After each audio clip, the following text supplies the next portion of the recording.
Hello everyone, welcome to our monthly Artist Talks programme. This is the second one ever, so we're still finding our feet. But I'd like to welcome Emily Scarrott, who's an artist from Wolverhampton.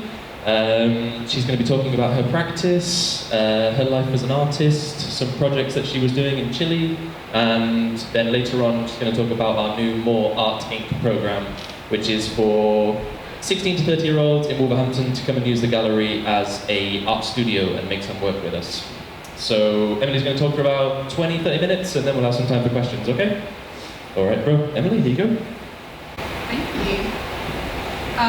So hello, my name's Emily. I'm a multidisciplinary artist. I kind of use, is this loud enough? Yeah, hopefully. Use whatever I want to use at the time. I don't really stick to one medium so much, but I like playing with performance and kind of material encounters, I guess. So I'm going to talk about 3 different segments. The last one will be More Art Inc. Is that louder? Yeah.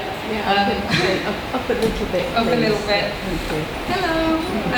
So at the end I'm going to talk a bit about More Art Inc., which we're doing at the gallery, but beforehand I'm going to talk about a couple of projects that have been happening for the past couple of years and going to carry on happening in the future.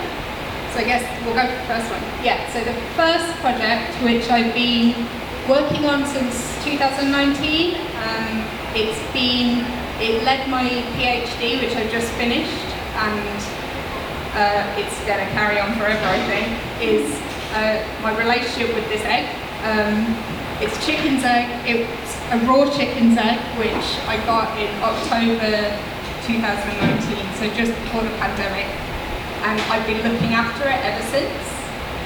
Next.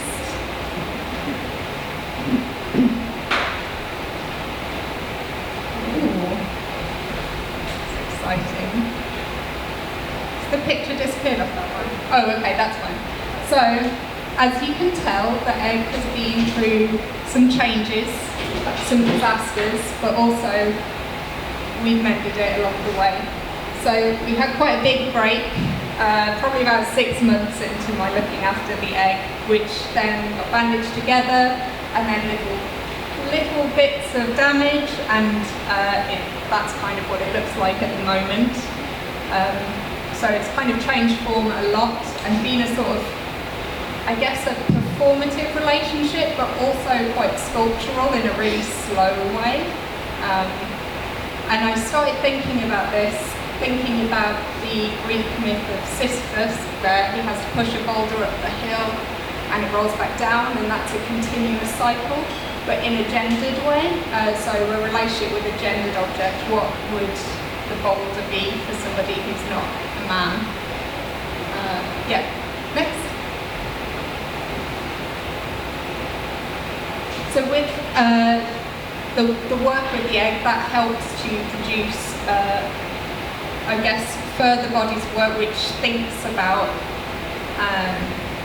I work a lot with sci-fi, and that helps me to think about what eggs can do outside of reality. So an egg can only do so much in our hands, but when you put it in a fictional context or a sci-fi context, you can change the properties of that object. And so this is an example of some work. I wrote a story about eggs, a community of eggs in space, and what the threats to an egg might be, and how eggs, a settlement of eggs might exist, and how they keep themselves safe. So this was something that I made in lockdown. So to distribute it, I worked at Cheap Gallery in Birmingham to take segments of this text out into the public in a park in Birmingham, so people could find it when they couldn't access art in any other way. I think there's some more pictures of it on the next slide. So this is another one. It says, worms split open and feast upon the shells of eggs, allowing themselves to be absorbed by the internal egg and mutating with the victim into a new entity. So I was thinking a lot about reproduction, but as a kind of horrifying body horror kind of thing that could happen to an egg, and how it changes when something might invade an egg. I think there's another one on the next slide as well. Yeah. So the new entities, a project of egg combining with worm, were of a soft and cushiony texture. There was a gross succulence from mutated worm egg body which discomforted the egg people. So again, yeah, the idea that an egg doesn't know what a growing being might be, it's just something very different, a different texture, a material, and in that kind of sci-fi context, it can become quite, frightening.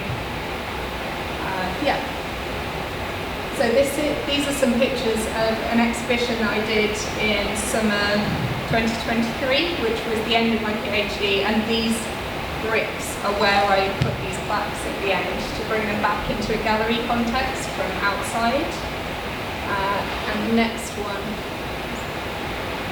so these are house bricks, but bringing them back into the gallery as objects for people to encounter those texts again in a different way. The next thing that I wanted to talk about is a project that I'm still working on, which stemmed from a journey to the desert in Chile in, I think, September 2022. So I went on a residency, which was in the Atacama Desert, and the egg joined me. There it is in its travelling gear.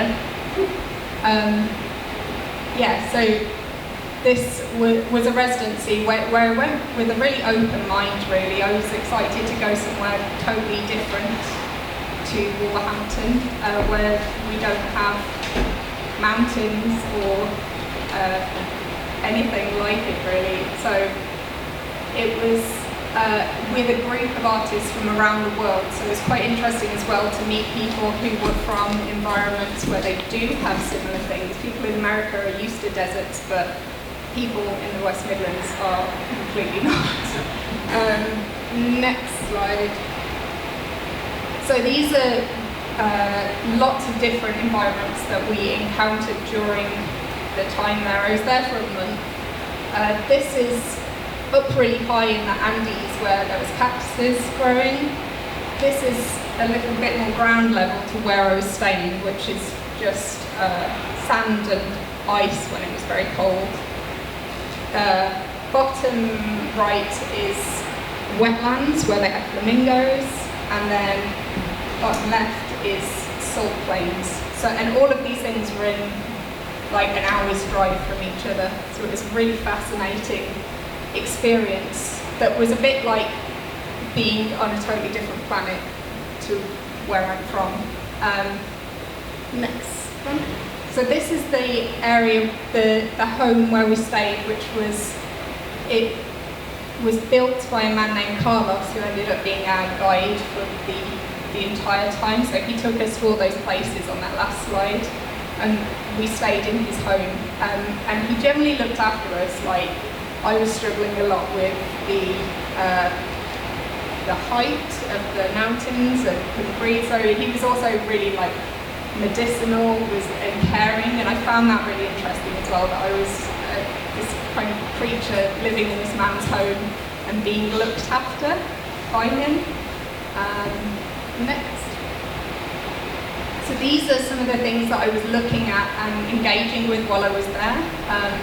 So I read this book, Ursula Le Guin's Planet of Exile, which is about two beings from the same planet but different species or tribes that clash but also relate to each other. So and that, I was really interested in that idea of these being from the same place but also not at all, and being from totally different cultures. And then alongside that, I was reading Operating Manual for Spaceship Earth, which thinks about the idea of being a citizen on the planet and thinking about the planet as a spaceship, and we're all workers on it, so we all take care of it. So I kind of thought about my stay there as a work experience in a different part of our spaceship. That's how I was thinking about it, and learning what the different department does. Next. I also took these things with me. These are all media. So Twin Peaks is one of my favourite series, and I rewatched it there as quite a comfort thing. The Man Who Fell to Earth, starring David Bowie, which is about an alien visiting Earth. And Donna Haraway's Storytelling for Earthly Survival, which is about, it's a documentary, and it's about how fiction is a way of passing on information, which is a big part of my practice, I think. So I found the way Donna Haraway in this documentary talks about relationships with animals and non-human beings was quite inspirational in that new context. And those all fed into how I was looking at and building work when I was there. So this is part of a collection of just quick photos and videos that I made of things that were not natural that humans have left in the landscape, which I found quite interesting. I thought that this was quite, it looks like a structure from, it looks like a fictional structure when it's taken from this level, but actually it was a really tiny, like unidentified object on the floor. And there was so much of it, so much disruption to the landscape that humans have left. Next. So then I started playing with this idea myself, purposely with the idea of not leaving it there, like playing with how I could disrupt the landscape with the materials that I'd taken with me, but also clean it away again and not leave any lasting disruption to it. So this was a piece of sort of lino material, I guess, that was quite reflective, and I was playing with it in the sand. I liked that it looked quite alien in this landscape, and yeah, as it looks like something that shouldn't be there. And it also looks quite fluid. It could be, I don't know, it could be understood as different types of materials, or a material that we don't know yet. Next. So then, alongside that, I was using this area as a studio quite a lot. So these are some of the fabrics that I'd taken with me in the tree. I purposely selected just a few fabrics that looked very, that would stand out a lot and look very unnatural in a desert to take with me, but also had to be very mindful about what could be taken in terms of weight and transport. So yeah, so these two fabrics and that bit of purple fabric down the bottom were what I chose to take with me. Yeah, next. The egg also came along, obviously, but here it is in a COVID mask, which was a good way of protecting little bits from chipping off at the time. Next slide. And here is clips from a film that I made where I mended the egg in the desert. Normally I don't film or photograph that kind of part of my practice because I want it to be quite unstaged. I think if every time I have to fix the egg I get a camera out, it feels more like the relationship's more with the camera than with the egg that is always with me. So yeah, so this was the only time that I did that, and it felt quite important to do it in a place that wasn't my own environment. Next. And that's close up of what it looked like after. So it's pretty gross now, but that's how it looked after I fixed it in the desert. Next. So this is Carlos, and while I was there, I was really interested in Carlos's stories about aliens, which he had a lot of. Stories about his mum seeing aliens standing over his cot when he was a newborn, but also dreams of aliens coming in the future. That one I was particularly interested in, and he recorded the story for me, telling me about how he dreamt that he went to an egg-shaped spaceship spoke to these aliens that were going to come in December 2024. I was quite interested in the similarities of me being a stranger in his home with an egg at that time, so how the story had a sort of parallel that wasn't so obvious, but that I'd sort of made my presence in his home and he'd taken care of me in the same way that he wanted to do for these aliens. I was also really intrigued that he described himself as wanting to believe, and that sort of impact of kind of Western pop culture on areas like the desert and language that being used there. So this is Carlos drawing the spaceship from his dream for me on some paper made out of egg boxes. I think if you go to the next slide, you can see, yes, this is the final drawing. It has a big slide down the middle and lots of aliens in rest state. And then this one at the bottom is a mother to more. But the key part was that the date is December 2024, so a date that's coming this year, and I'm quite intrigued by. Next slide. And then this is just some pictures of the process of making that piece of paper for him. I was quite intrigued that he had chickens and was gathering eggs from his chickens every day, but brought in separately eggs for his visitors.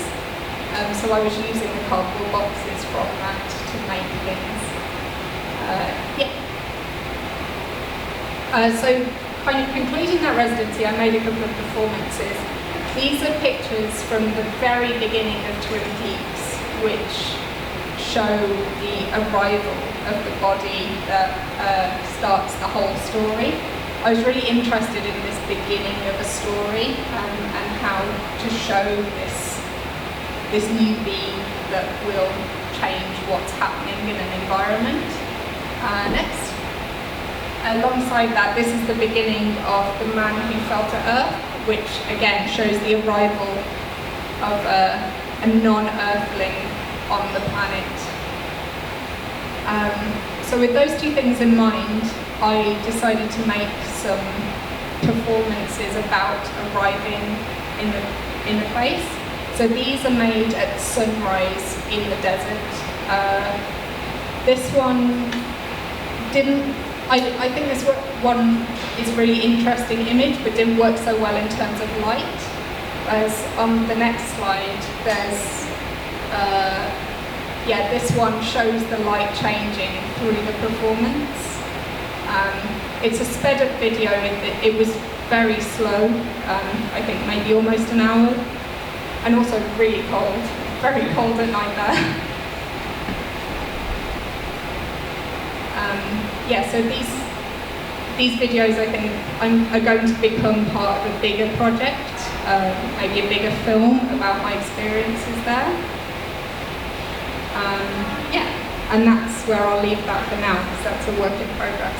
The last thing I wanted to mention, which is back in Wolverhampton, away from the desert, is more arting, which is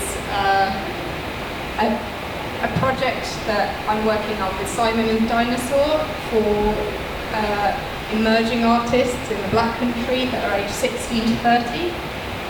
So we're going to have a cohort of about 10 artists, and we're going to, over about 10 sessions, develop their practice, both professionally, what they're doing creatively, working with artists. We've got some really exciting artists that live locally, doing some workshops with them to help expand their practice.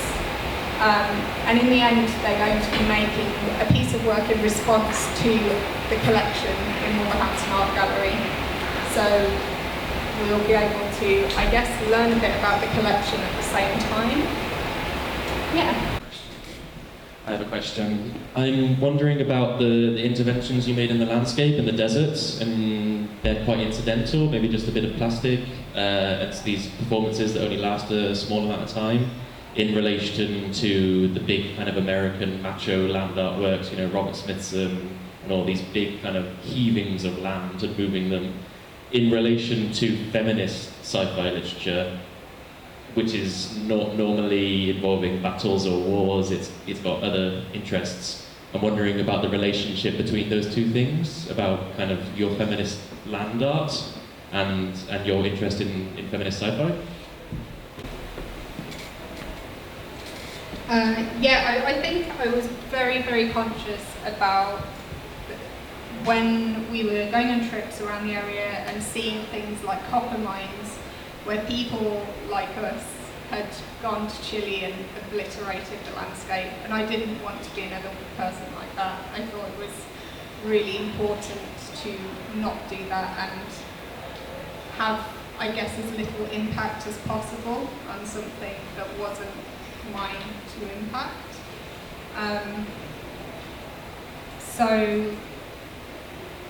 I think that is a really important thing with feminism, actually, and the idea of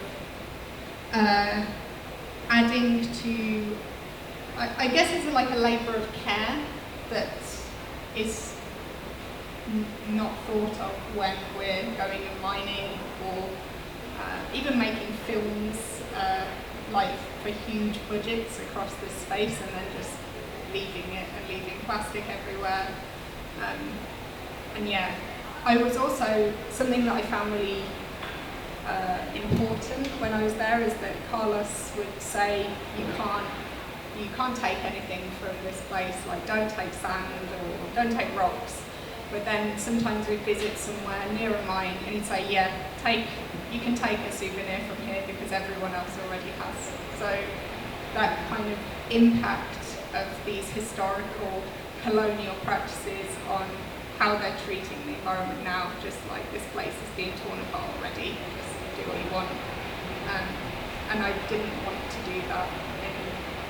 Just because they sort of, I suppose, lost hope in certain places doesn't mean that you should continue that cycle. Yeah. Any other questions?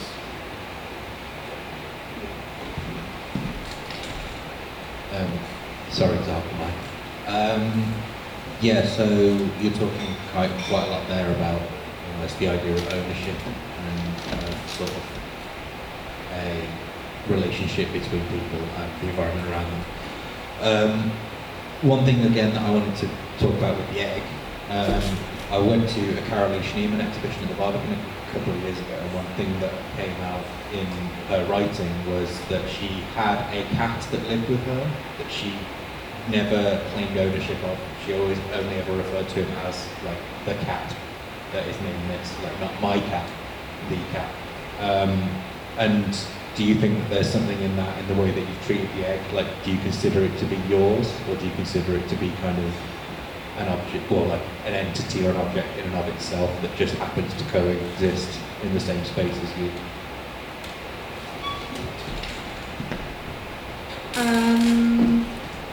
Yes.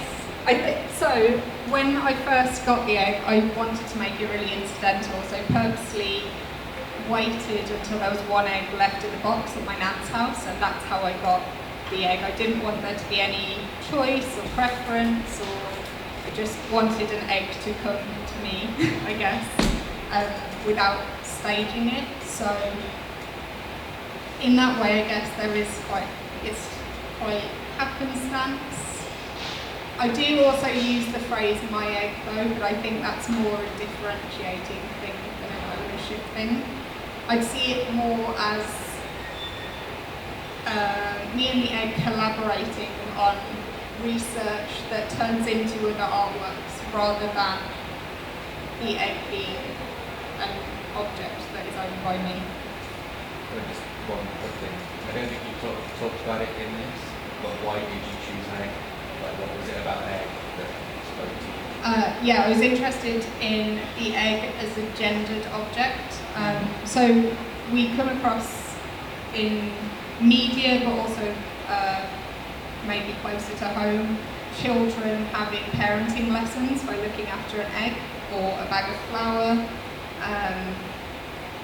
or electronic baby, I think they had at my school. So I was interested in the idea of this, these kind of lessons for how to be a grown-up and also how to make them absurd over time.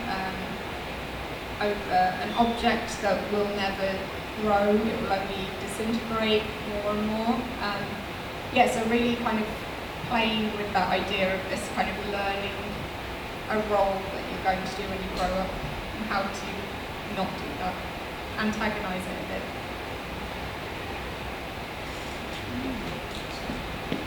I have one last question if no one else does. You're an artist from Wolverhampton. I'm just wondering if you could have, billions and billions of pounds, what does Wolverhampton's art scene need? Is there anything that you would like to see more of or less of, or I don't know? I think Wolverhampton needs a bigger artist community and more spaces led by different people that can become a network. Cool. Any more questions? What's next for the egg? I guess it's going to meet some people after this. I wanted to ask, you're like a feminist artist, that's really cool. What advice do you have to young or any aspiring feminist artists? It can be any person. Look at other artists that have come before you that are like you, rather than looking at more white men. Thank you.